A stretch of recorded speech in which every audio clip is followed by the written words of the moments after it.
Welcome to the deep dive. Our mission today is, well, it's pretty straightforward, but I think it's also profoundly important. We want to really extract the foundational truths about what genuinely drives human happiness. And just as importantly, what causes our suffering. We're going to be drawing on some of the, truly largest scale psychological studies ever conducted. Exactly. We are diving into this fascinating intellectual space where, ancient philosophical teachings are actually meeting modern massive data. It's a great way to put it. We'll be analyzing these two powerful and often contradictory forces that shape your life.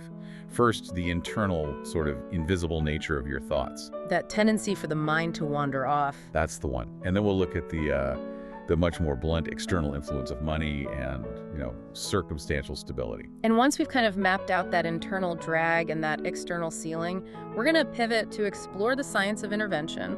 We'll look at the tactical framework for emotional control, like how do you actually steer the ship?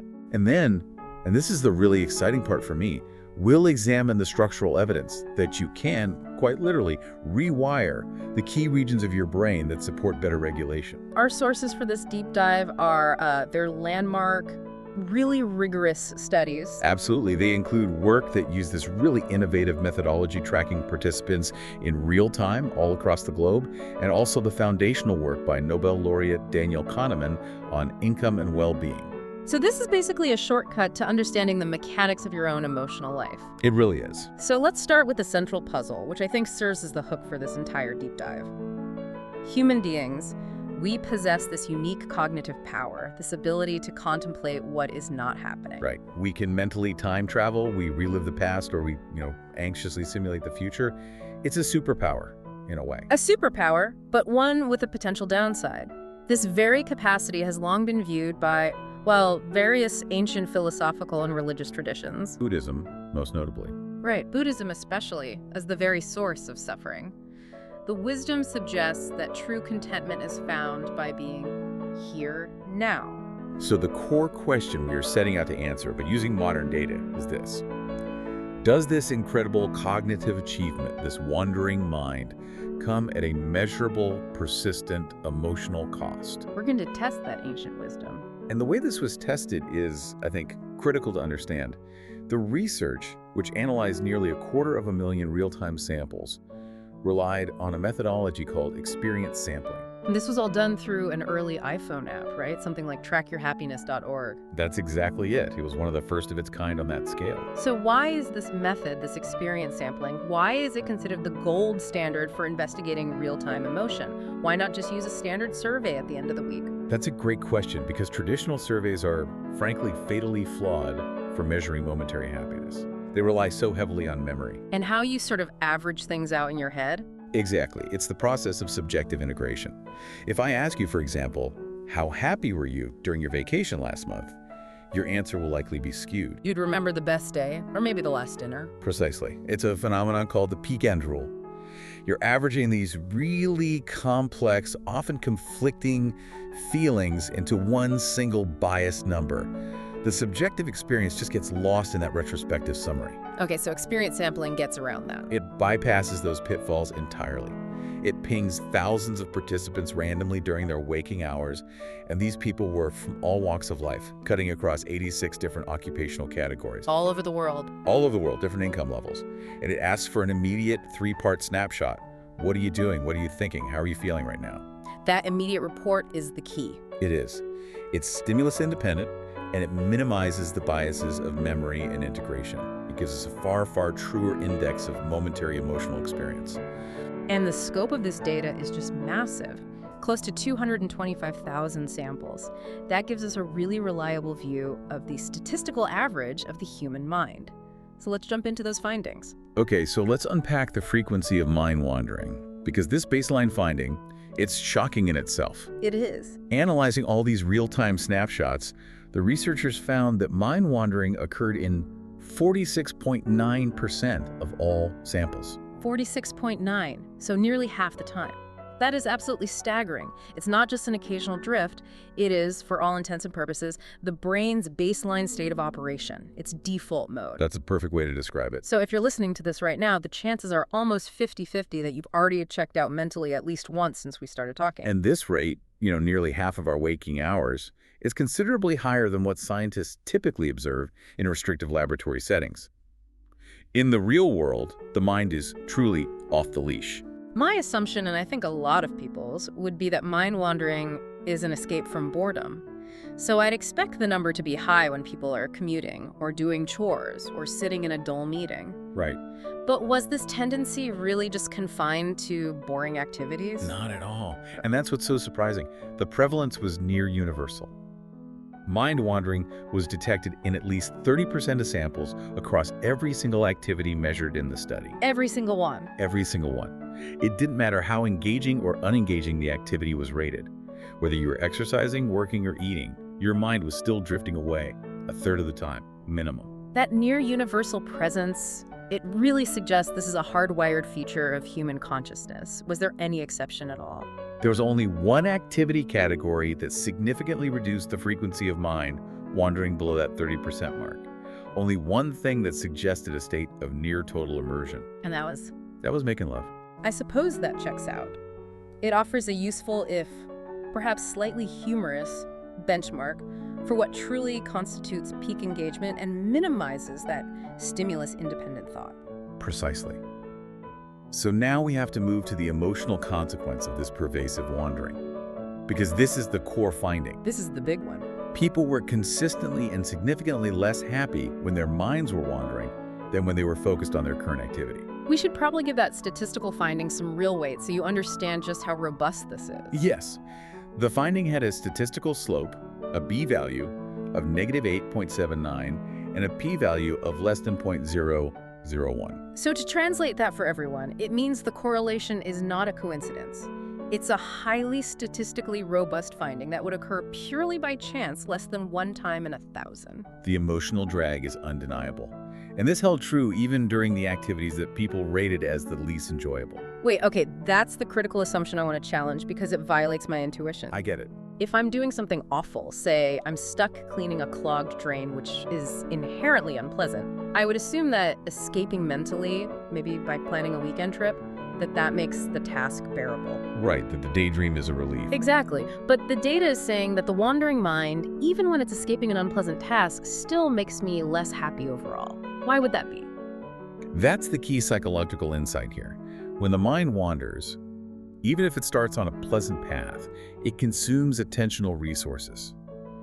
And it often leads to what we call rumination dwelling on the past or anticipation, which is often just worrying about the future. So it's cognitively taxing. It's very cognitively taxing. Yeah. And these states, even if they begin as a simple distraction, they prevent true, deep engagement with the present moment, which seems to be necessary for just a baseline level of contentment.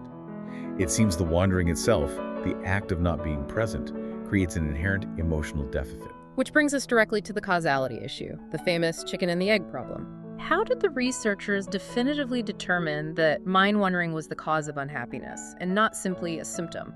That unhappy people just tend to zone out more often. They employed a really sophisticated time lag analysis. They look at the relationship between mind wandering and happiness across sequential time samples. So T-1, T, and T+1. Okay, walk us through what that analysis proved. So they asked two questions. First, does mind wandering at time T-1, so the previous moment they were sampled, predict your happiness at time T, the current moment? Okay. And second, does your happiness at time T predict whether you'll be mind wandering at 2+1 the next time you're sampled? And what were the results? They found a strong negative relationship between mind wandering at T-1 and happiness at T. So if you were mind wandering a few minutes ago, you were significantly less happy now. Okay, that makes sense. But, and this is crucial, they found no significant relationship between happiness at T and mind wandering at T+1. That's powerful. It is the statistical backbone of their whole conclusion. It means your current level of unhappiness did not significantly predict whether you would be wandering in the future. But whether you had been wandering in the past strongly predicted your current unhappiness. So the arrow of causality points in one direction. It does. The structure of the data strongly supports the conclusion that mind-wandering was generally the cause of unhappiness, not merely the consequence. It is a direct generator of negative affect. So it really does flip the script. The primary emotional lever isn't what we are forced to do in the world, but where we allow our attention to reside. That's a perfect summary. Does the data confirm that? Is thought content a superior predictor of happiness compared to the activity itself? Absolutely. The research provided explicit comparisons on this. The nature of the activity people were engaged in, work, eating, exercising, whatever. It only explained a really modest amount of happiness variance. How modest? 4.6% within a person and 3.2% between people, a relatively small piece of the pie. Okay, a tiny slice. By contrast, mind-wandering explained vastly more. It accounted for 10.8% of the happiness variance within a person and a whopping 17.7% between people. So what you're thinking is just a far superior predictor of your momentary happiness than what you're doing. By a long shot. And critically, the variance explained by mind-wandering was largely independent of the variance explained by the activity. They are two separate influences on your emotional state. Okay, let's delve deeper into the content of the wandering mind, because I can imagine a skeptical listener saying, okay, I understand worrying is bad, but if I'm having pleasant daydreams about winning the lottery, surely that has to act as an emotional booster, right? A very fair question, and they analyzed this carefully. They categorized mind-wandering into pleasant, neutral, and unpleasant topics. And what was the breakdown? Well, the mind did wander to pleasant topics most often, which is a bit comforting. That was about 42.5% of the time. Unpleasant topics were about 26.5%, and neutral was 31%. So the big question, how did those pleasant daydreams affect happiness compared to just being present in the moment? Here is the really subtle but incredibly important finding. Even when thinking about pleasant topics, people were no happier than when they were focused on their current activity. No happier at all. The emotional difference was statistically non-significant. Pleasant distraction just doesn't boost happiness above the level of being engaged. Wow. So the absolute best case scenario for mind-wandering a delightful daydream only gets you back to zero. The same happiness level as just paying attention to the dishes you're washing. Exactly. But the downside risk is massive. Thinking about neutral topics caused a sharp decline in happiness, and thinking about unpleasant topics caused a severe negative drag, nearly 3 times as bad as thinking about neutral topics. So the ultimate takeaway for you, the listener, is that this cognitive skill, the ability to think about what is not happening, it's evolutionarily powerful, sure, but it comes with a massive, measurable, and avoidable emotional expense. And if you want to increase your momentary happiness, the most effective first step is to simply show up mentally to whatever it is you're doing. All right, so we've established that the internal state of our mind is the primary engine of daily happiness. Right. Now let's pivot to the biggest external variable that often dominates our focus, our financial status. And for this, we are examining the landmark research by Kahneman and Deaton on a massive data set of U.S. households. This research really aims to bring hard data to that classic philosophical question, can money buy happiness? But to do that, we first need to understand their foundational distinction between two completely different types of subjective well-being. This distinction is absolutely crucial. They define 2 aspects. First, there's emotional well-being, or what you could call experienced happiness. How you feel moment to moment. Yes, it refers to the emotional quality of your daily life, the frequency and intensity of immediate feelings like joy, stress, anger, sadness, affection. And it was measured by asking about those feelings yesterday. It's a measure of feeling. Okay, and the second dimension? The second is life evaluation. This refers to the reflective judgment a person makes about their life when they stop to think about it. The big picture view. Exactly. It's typically measured using instruments like Cantrell's self-anchoring scale, where you're asked to rate your life on a 0 to 10 ladder. The top rung is your ideal life, the bottom is the worst possible life. It's a measure of judgment or success. So one is how I feel when I'm living it, and the other is how I judge it when I reflect on it. Perfect distinction. Now, before we even look at the results, we have to talk methodology again, specifically why income is plotted logarithmically. This is absolutely essential for the results to make any sense. The logarithmic scale. It sounds intimidating, but it's based on a pretty intuitive psychological principle, isn't it? It is. It's based on something called Weber's law in psychophysics, which basically states that our ability to discern a change in a stimulus, in this case, money, is based on the proportional change, not the absolute amount. Can you give us a concrete example of why just plotting against raw dollars would hide the truth? Sure. Imagine someone earning $20,000 a year receives a $10,000 raise. That is a 50% increase in their income. It is truly life-changing. Right. Now, imagine someone earning $200,000 gets that same $10,000 raise. That's a mere 5% increase. It barely changes their lifestyle. So the psychological impact of those two $10,000 raises is drastically different. Exactly. Plotting the results against raw dollar amounts would look erratic and nonsensical. But plotting the results against log income, which essentially transforms the raw dollars so that moving from 20K to 40K is the same distance on the graph as moving from 100K to 200K, that reveals the true regular relationship. Okay, with that critical clarification, let's look at the two different outcomes when plotted against log income. Starting with life evaluation, how we reflectively judge our life. For life evaluation, that 0 to 10 ladder score, they found it rises steadily across the entire income range they examined. So there's no ceiling on that one. There is no satiation point. Even at the highest amounts in the study, which was well over $120,000 back in 2008 money, higher income consistently improves how individuals evaluate their life. High-income buys perceive success and life satisfaction. So a millionaire will still look at their life and objectively score it higher on that success ladder than someone earning, say, $150,000. Money continues to improve how we judge our life relative to others. Precisely. But here is the massive, world-altering finding regarding emotional well-being: the actual frequency and intensity of joy and stress avoidance. The day-to-day feeling. That's right.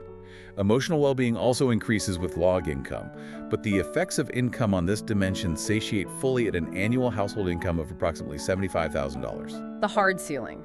The $75,000 barrier. Beyond that point, the money stops buying daily experienced happiness. That is the unequivocal conclusion from this landmark data set. Beyond that $75,000 threshold, which, adjusting for inflation would be roughly $95,000 to $100,000 today, there is, and I'm quoting, no further progress whatever in the daily experience of happiness, the relief of worry, or stress reduction. You are not buying more joy. You are just buying more expensive things. That's a great way to put it. This raises the essential question then. Why $75,000? Why that specific threshold? What is it about that particular income level that provides maximum emotional insulation? The speculation is that $75,000, or whatever the current adjusted number is, represents the point beyond which further income no longer improves your ability to do what matters most for emotional well-being. So what does that mean in practical terms? It means at that level, you're financially insulated enough to confidently cover your basic needs, to handle most unexpected emergencies. Like the car breaking down or a medical bill? Exactly. It's an annoyance, not a catastrophe. You can avoid burdensome debt, and you have the flexibility to prioritize time with loved ones and meaningful leisure activities over sheer survival. So you've essentially bought the security that removes the daily financial drag. And once that drag is removed, the remaining emotional obstacles in your life are non-financial. That's it. And the flip side of that equation is equally powerful: the pain and suffering caused by low income. The data demonstrated that low income doesn't just fail to deliver happiness, it significantly exacerbates the emotional pain associated with every other misfortune in life. Can you give us a concrete example from the study, like how they looked at a simple common ailment? Yes, they analyzed the impact of various life events on what they termed blue affect, which is the average of worry and sadness. And they look at the emotional cost of having a headache.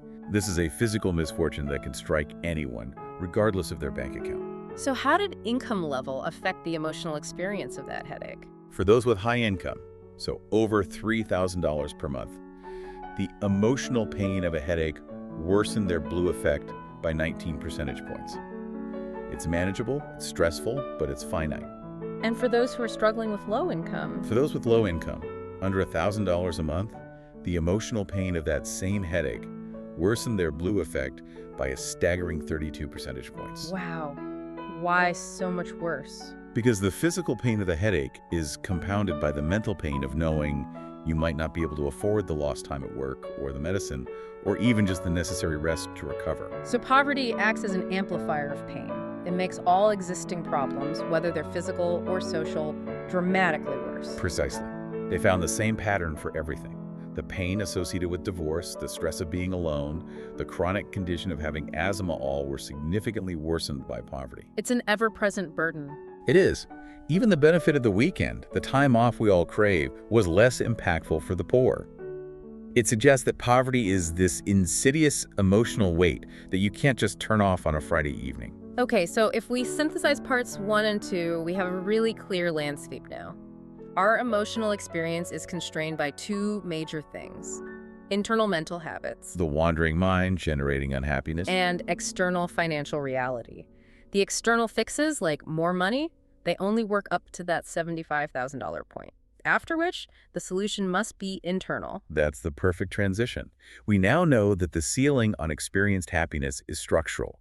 It's imposed by non-financial constraints like your temperament and your mental skills.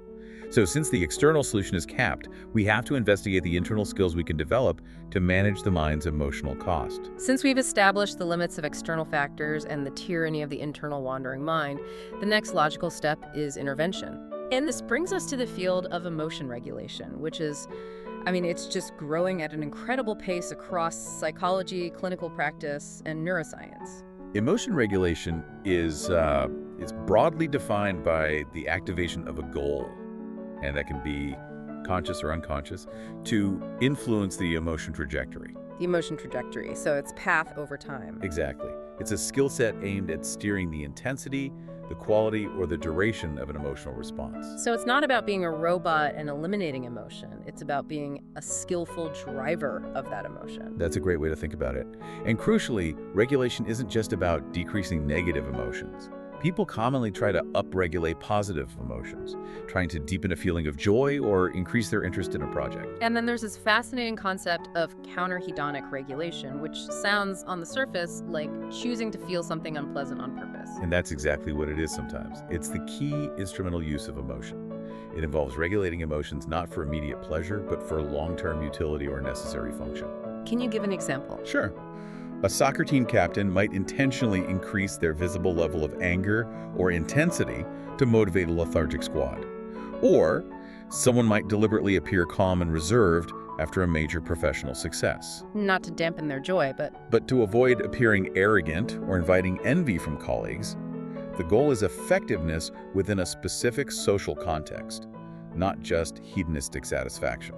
that recognizes that emotions are tools, not just experiences.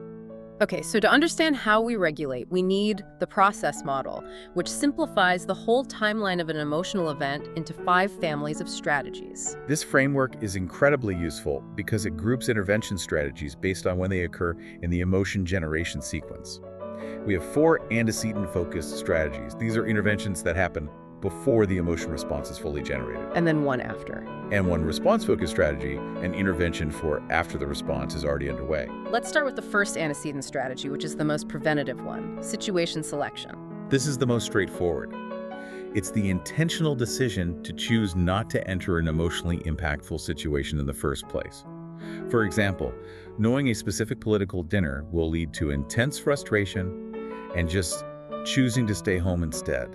It's an avoidance strategy, but a healthy, proactive one. Exactly. Now, if you're already in the situation, the second strategy is situation modification. Okay, so you're changing the situation itself. You're actively altering an existing situation to change its emotional impact. If you're starting a difficult, anxiety-producing conversation with a coworker, you might modify the situation by insisting on meeting in a neutral coffee shop rather than their intimidating corner office.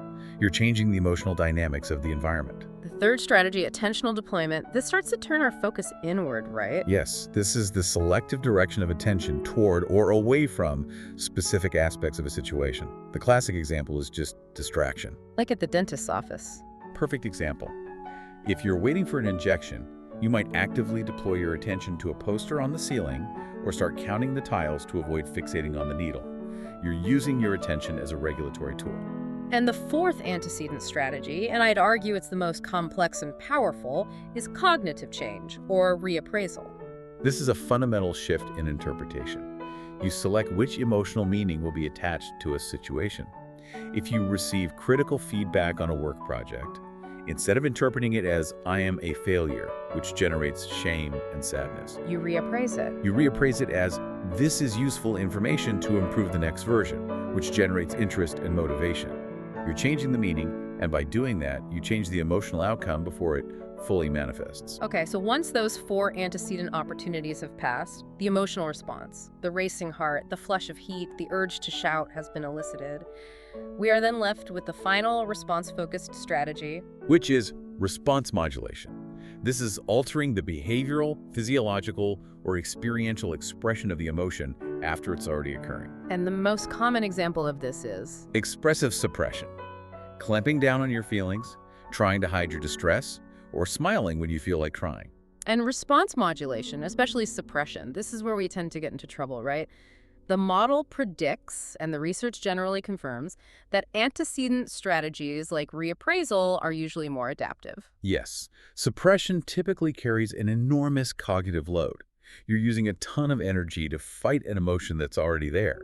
And it often has adverse social consequences because people can tell you're holding something back, which hinders genuine connection. You end up with higher physiological arousal and less social rapport. Exactly. But the sources we looked at warn that it's not a one-size-fits-all rule. When might reappraisal be less adaptive? That's a great point. Reappraisal can be detrimental when it's applied to stressors that are, in fact, controllable. If your house is on fire, reappraising it as a nice little chance to rebuild my life is, well, it's maladaptive. You need to act. You need to call the fire department. Right. And there are cultural differences, too.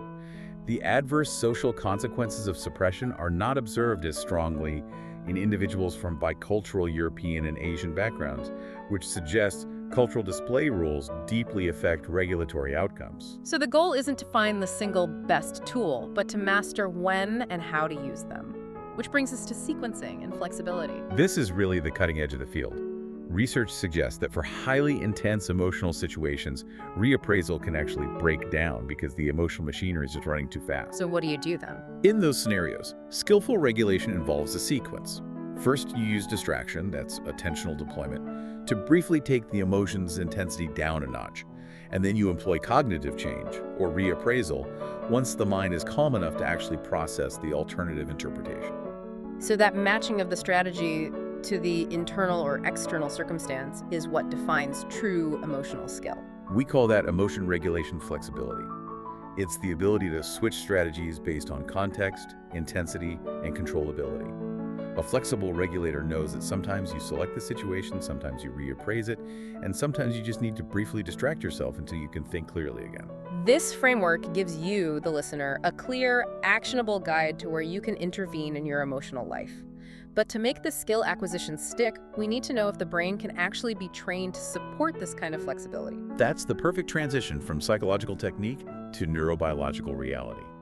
The process model strategies, especially increasing attentional deployment and utilizing cognitive change, are the exact mechanisms taught in interventions like mindfulness-based stress reduction or MBSR. So if emotion regulation is a skill that can be trained, the fundamental research question becomes, can that training induce measurable, tangible, structural changes in the adult brain? Can we physically rewire the gray matter? We can. And the answer is a profound yes, as demonstrated by this landmark study that used high-resolution magnetic resonance imaging, or MRI. Okay, let's look at the methodology first. Who was involved and how exactly did they measure the change? The study involved 16 healthy, meditation-naive participants who committed to an intensive 8-week MBSR course. Their outcomes were then compared against a matched waitlist control group of 17 individuals who received no training.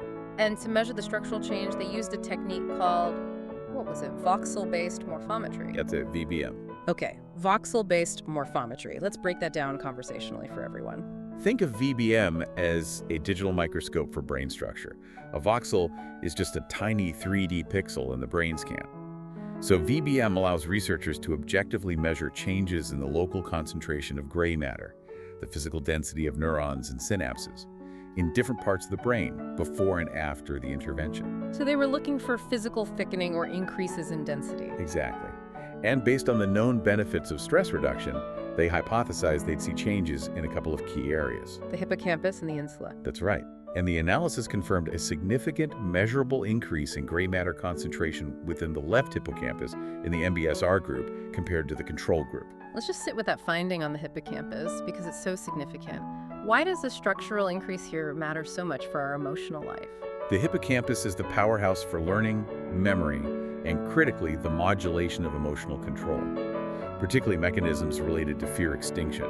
So, learning that a threat is no longer present. And this is huge because we know that volume loss in the hippocampus is strongly associated with pathological conditions like major depressive disorder and PTSD. Exactly. So if chronic stress and pathology lead to volume loss, intentional mental training leads to volume gain. Precisely. The hippocampus is one of the most neuroplastic regions of the adult brain. It's constantly remodeling its synapses.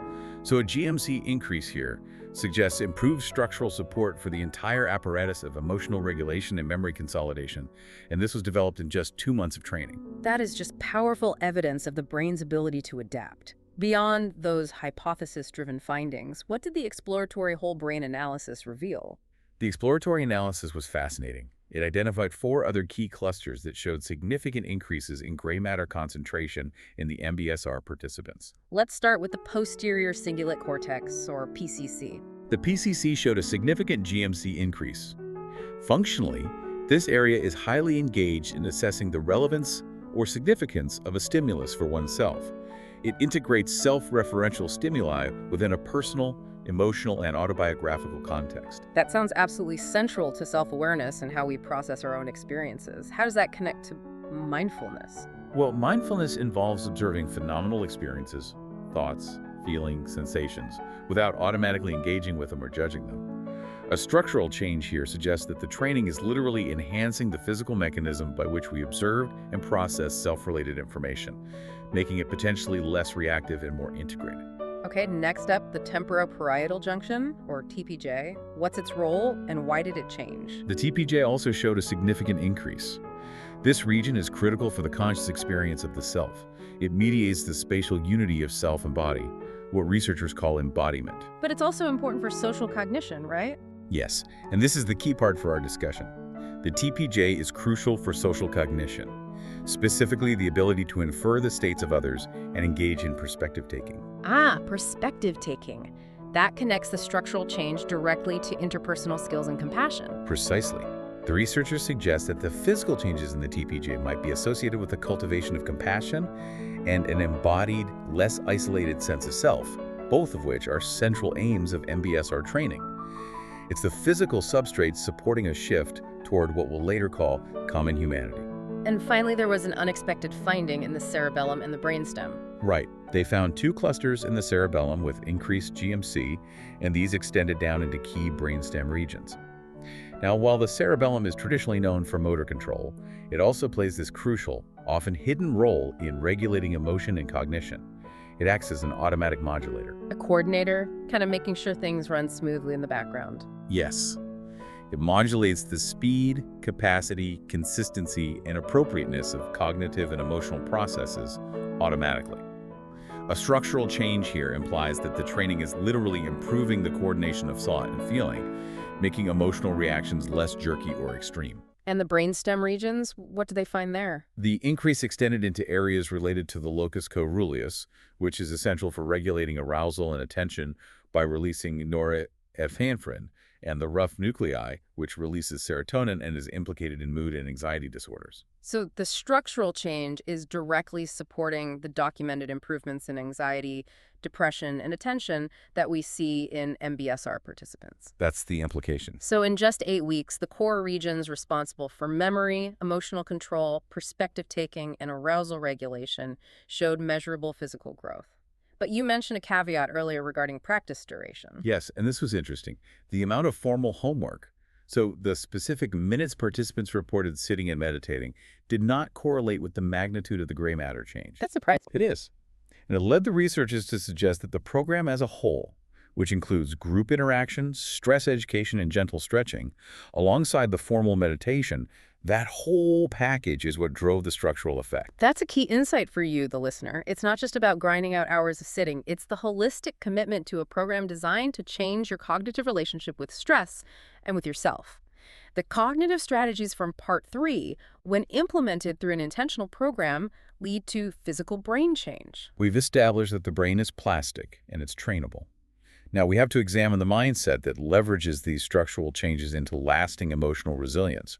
For decades, Western psychology often prioritized global self-esteem. Which, while it sounds positive, feeling good about yourself, has proven to be a deeply fragile foundation for well-being. Precisely. High self-esteem is often unstable and highly contingent, which means it relies on external performance.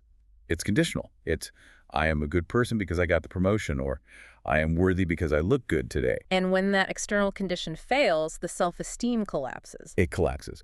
And the most significant consequence of that fragility is what you could call the ego trap. And the ego trap is real. It is. Global self-esteem is positively associated with narcissism. This mindset requires constant defense of the self-image. When a person with contingent self-esteem feels threatened, they're more prone to aggression, to self-rumination, and to serious relationship problems. We need a healthier, more robust self-stance. And that alternative is self-compassion. This is where the wisdom traditions really align perfectly with modern psychological data. How is self-compassion fundamentally different from self-esteem? Self-compassion, as it's defined by Kristen Neff, is a self-stance that fundamentally does not rely on self-evaluation or positive judgment. It is not about judging yourself as good. It's about treating yourself kindly, regardless of judgment. And it's defined by 3 interlocking components. The first component, self-kindness. This is about substituting harsh self-criticism with warmth and patience during times of suffering or perceived failure. So instead of yelling internally, "You idiot, you ruined that presentation," you respond with the same tone you would use for a dear friend. Something like, "This is hard right now, I made a mistake, and I need to be gentle with myself." Exactly that. The second component, which relates directly back to those changes we saw in the TPJ, is common humanity. Okay, what does that mean? Common humanity is the recognition that failure, flaws, and inadequacy are not unique personal defects, but rather an intrinsic, shared part of the human experience. It counteracts the feeling of shame and isolation. So if you fail a test, instead of feeling like you are uniquely stupid. The concept of common humanity reminds you that struggling with anxiety or distraction or failure is simply the messy human experience that is shared by billions of people. It's the opposite of self-isolation. And the third component links back directly to the problem we started with in part 1, mindfulness. Self-compassion requires taking a balanced, non-judgmental approach to your negative thoughts and emotions. It means acknowledging your personal failings without obsessively fixating on them, without amplifying them into an overwhelming emotional experience. Which is crucial because, as we established, mind wandering to unpleasant topics is the single biggest statistical drag on happiness. Right. Self-compassion uses mindfulness to acknowledge the pain without spiraling into that negative rumination. So we are talking about 2 entirely different neural systems being activated here. Self-esteem is a competition mechanism, while self-compassion is a soothing mechanism. That's a perfect way to put it. Global self-esteem is thought to be related to competition, status, and agency. It often involves these alerting, energizing impulses linked to dopamine. Self-compassion, by contrast, activates the self-soothing system, which is associated with attachment, security, caring, and communion linked to the calming oxytocin opiate system. One energizes you for the fight, the other soothes you through the difficulty. Let's get to the empirical comparison because the proof is in the data. Did self-compassion actually prove to be the more stable foundation? Unequivocally. In studies that tracked participants over an 8-month period, self-compassion predicted more stable feelings of self-worth over time. And critically, once self-compassion was accounted for, global self-esteem showed no association with stability whatsoever. So self-compassion is the reliable emotional foundation that doesn't buckle under pressure. It seems to be. And was it less contingent on external factors? Yes. Self-compassion was strongly and negatively associated with self-worth contingency. That means people high in self-compassion were less reliant on social approval, performance success, or appearance for their sense of worth. They have an unconditional acceptance of themselves. And what about the ego defenses we mentioned? The reactivity, the aggression that comes from threatened self-esteem. Self-compassion was the stronger and more robust antidote to ego reactivity. It showed a significant negative association with all those problematic metrics: social comparison, public self-consciousness, self-rumination, anger toward others, and the rigid need for cognitive closure. The tendency to cling to one's self-righteous viewpoints. Exactly. In many cases, the predictive power of global self-esteem essentially vanished when self-compassion was included in the analysis. This brings us to the final and maybe most important empirical check, the narcissism connection. Did self-compassion manage to provide positive self-regard without that toxic inflation of the ego? It did. While global self-esteem had a substantial positive association with narcissism, self-compassion's association with narcissism was close to zero once the shared variance with self-esteem was accounted for. So self-compassionate people feel good about themselves, but they don't need to inflate their superiority or put others down. Right, because they are fundamentally secure in their acceptance of their own shared human flaws. But does this non-judgmental acceptance mean you just settle for less? Does it come at the cost of positive feelings or the drive to improve? Absolutely not. And that's a key finding. The second study found that self-compassion was statistically equivalent to self-esteem in predicting positive emotional states. Things like happiness, optimism, and positive affect. The difference is the source of those feelings. That's the crucial difference. Self-esteem generates positive feelings from external success and evaluation. Self-compassion generates positive feelings from internal self-acceptance and connection. This closes the loop perfectly. We saw in the previous section that the 8-week MBSR program induces structural changes in the brain changes in the hippocampus and the TPJ. And research has consistently shown that participation in an MBSR course significantly increases self-compassion. The entire deep dive links together. By training the brain with mindfulness, you create the structural capacity to utilize better antecedent-focused emotional strategies, which results in the trait-level emotional robustness of self-compassion, a stable, positive, and non-narcissistic foundation for life. So what does this entire deep dive mean for you, the listener, who is seeking both success and contentment in your life? We've charted a really clear map of the drivers of human emotional experience. On one side, we confirmed that ancient wisdom using modern data, the very engine of our abstract thought, the wandering mind, is the primary generator of daily unhappiness, regardless of what we're doing. That cognitive achievement comes at a definitive emotional cost. It does. And on the other side, we found a hard limit on external solutions. Money buys tremendous relief from suffering up to that $75,000 threshold. But beyond that, external success simply cannot solve the problem of internal mental suffering. So the only viable path forward is internal regulation. We've given you the tactical framework, the process model, which prioritizes intervening early, using those antecedent strategies to steer the emotional trajectory. Rather than fighting the feeling after it's already formed, which is what suppression is all about. And most powerfully, we saw tangible physical proof that dedicated mental practice, specifically in an 8-week mindfulness course, can physically reshape critical brain regions like the hippocampus, the TPJ, and the PCC. Structurally enhancing the very apparatus for emotional control, self-awareness, and perspective-taking. This training results in the cultivation of self-compassion, a far more stable and healthy form of self-regard than traditional self-esteem. It's one that embraces failure and difficulty without the fragility of the ego. It really is the ultimate fusion of structure, strategy, and self-stance. So here is a final provocative thought for you to carry forward. If mind wandering consumes nearly half of our waking lives, acting as this constant drag on happiness, and yet we have measurable evidence that the structural capacity to regulate emotion in the hippocampus and the temporoparietal junction can be significantly enhanced in just 8 weeks of intentional practice. What measurable potential does this unlock for the human condition over the course of an entire lifetime of conscious, targeted mental development? If 8 weeks can shift brain structure, what could 20 years of commitment achieve?